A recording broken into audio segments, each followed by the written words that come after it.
तो hello guys. आज हमारा टॉपिक है leprosy. Welcome to Physiomed easy study. तो लेप्रोसी के पेशेंट इस तरीके के दिखते हैं, जैसा कि आपको फिगर में दिख रहा है। लेप्रोसी एक क्रॉनिक डिसीज है जो कि बैक्टीरियम की वजह से होता है। वो भी बैक्टीरिया का नाम जो है वो माइकोबैक्टीरियम लेपोरे है। ये बहुत ही मोस्ट सीरियस डिसेबलिंग डिसीज है जो कि नर्व और स्किन के ऊपर अटैक करता है।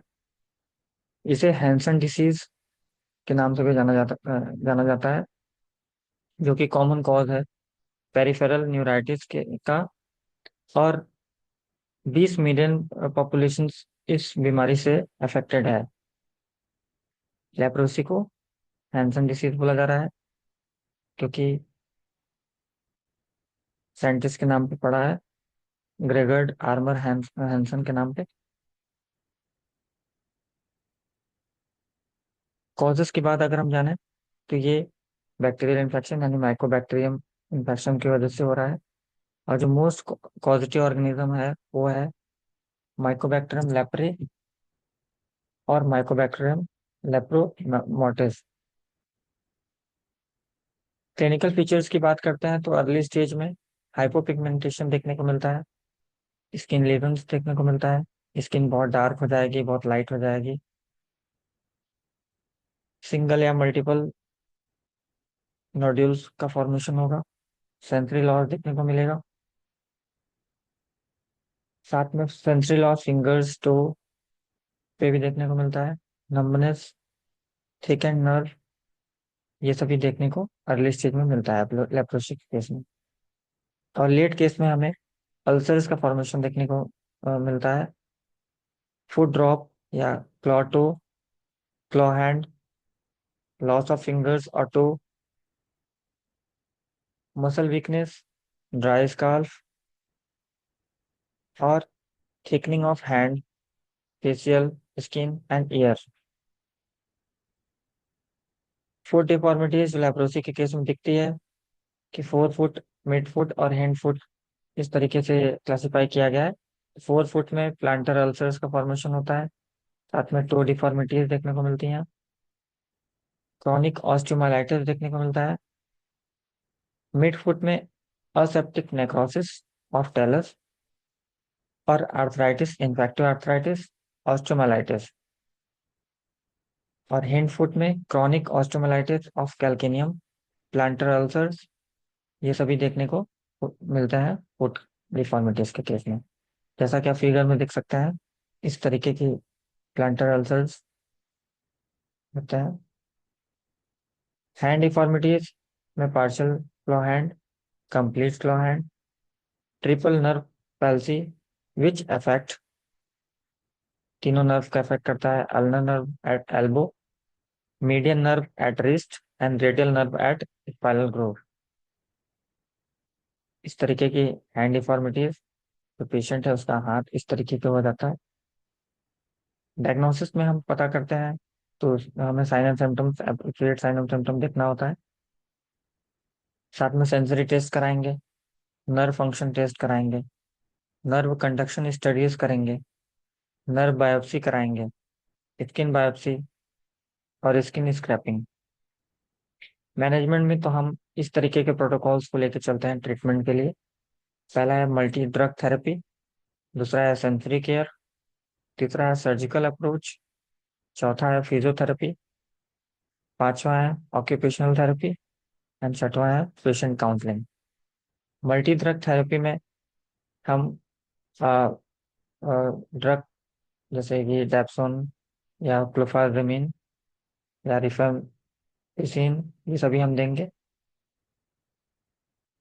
अदर ड्रग्स में सैलिसिलेट, थैलिडोमाइड, प्रेडनिसोलोन, एनसेड्स, ये सभी ड्रग्स हम लेप्रोसी के केस में यूज करते हैं। ड्यूरेशन क्या है ट्रीटमेंट का मल्टी ड्रग थेरेपी का? तो ये 2 साल तक एटलीस्ट चलता है ट्रीटमेंट। अगर कोई इफेक्ट शो नहीं कर रहा है, सिम्टम, एक्स्ट्रा सिम्टम शो नहीं कर रहा है, तब तक। सेंसरी केयर में हम स्किन को मॉइस्चराइज करके रखेंगे, साथ में उस पार्ट को जहाँ भी हम हमेशा रेगुलरली क्लीनिंग करेंगे, अच्छे तरीके से साफ करेंगे, प्रॉपर प्रोटेक्शन के साथ स्किन को कवर करके रखेंगे। बहुत ज़्यादा हॉट या कोल्ड ऑब्जेक्ट से का एक्सपोजर नहीं करेंगे, और कोई शार्प ऑब्जेक्ट को भी होल्ड या टच नहीं करेंगे। बेयर फुट वॉकिंग के लिए हम अवॉइड करेंगे, और ऐसा कोई टाइट शूज या टाइट गारमेंट का भी यूज हम नहीं करेंगे लेप्रोसी केस में। सर्जिकल अप्रोच, जो कि बहुत ही मेनली ऑफर किया जाता है जब मोटर पैरालिसिस हो जाता है, तब सीवियर मोटर मोटर पैरालिसिस में, और या फिर रेमिनेटिंग नर्व पेन में। तो नर्व एब्सेस का ड्रेनिंग के लिए हम सर्जिकल कराएंगे, नर्व ग्राफ्टिंग कराएंगे, cosmetic surgery for the removal of excess skin, nasal reconstruction, replacement of eyebrows, removal of breast tissues formation. तो ये सभी हम करने के लिए सर्जिकल अप्रोच का यूज करते हैं। कुछ ऑर्थोपेडिक अप्रोच दिखाए बताए गए हैं जो कि हम लेप्रोसी के केस में यूज कर रहे हैं। पहला है टेंडन ट्रांसफर और आर्थ्रोडेसिस, जो कि हम क्लॉ हैंड या जेट थंब डिफॉर्मिटी के केस में यूज कर रहे हैं। जेट प्लास्टी और हैंड कॉन्ट्रैक्चर, यानी इस केस में हम मसल्स को जेट शेप में कट कर लेते हैं, ताकि जो भी कॉन्ट्रैक्चर है वो रिलीज हो सके और लेंथनिंग हो सके मसल्स की।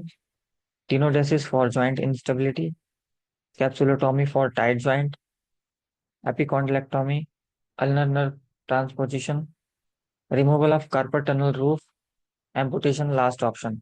अगर सभी इससे नहीं सही हुआ तो एम्पुटेट कर दिया जाता है। तो इस तरीके की फुट ड्रॉप के केस में बताया गया कि हम टू राइजिंग स्प्रिंट्स या short wave diathermy, ultrasound, local steroid splinting का यूज करते हैं अगर इनकम्प्लीट केस है। और अगर कंप्लीट है तो कंप्लीट सर्जिकल करेक्शन कराएंगे, जिसमें टिबियालिस पोस्टीरियर ट्रांसफर, ट्रिपल आर्थोडेसिस, और ये सभी हम कराते हैं फुट ड्रॉप के केस में। फुट ड्रॉप इस तरीके का। अब फिजियोथेरेपी मैनेजमेंट, जो कि हमारा मेन है। तो इस केस में हम सर्जरी के पहले क्या करते हैं कि एक्टिव असिस्टेड और एक्टिव मूवमेंट्स कराते हैं, ताकि जॉइंट की फ्लेक्सिबिलिटी मेंटेन रहे। आइसोमेट्रिक एक्सरसाइजेस कराएंगे जिससे कि स्ट्रेंथ बढ़ी रहे। मोडेलिटीज जैसे टेंस दिया जाता है जिससे कि पेन कम हो जाए। और माइल्ड मोबिलाइजेशंस कराएंगे जिससे कि स्टिफनेस जो है जॉइंट्स का वो प्रिवेंट हो सके। सर्जरी के बाद हम पैसिव मूवमेंट्स कराएंगे। हाइड्रोथेरेपी का भी यूज किया जाता है जिससे कि रेंज ऑफ मोशन को इंक्रीज कर दिया जाए। एक्टिव और आइसोमेट्रिक एक्सरसाइजेस कराए जाएंगे ताकि स्ट्रेंथ और जॉइंट फ्लेक्सिबिलिटी मेंटेन रहे।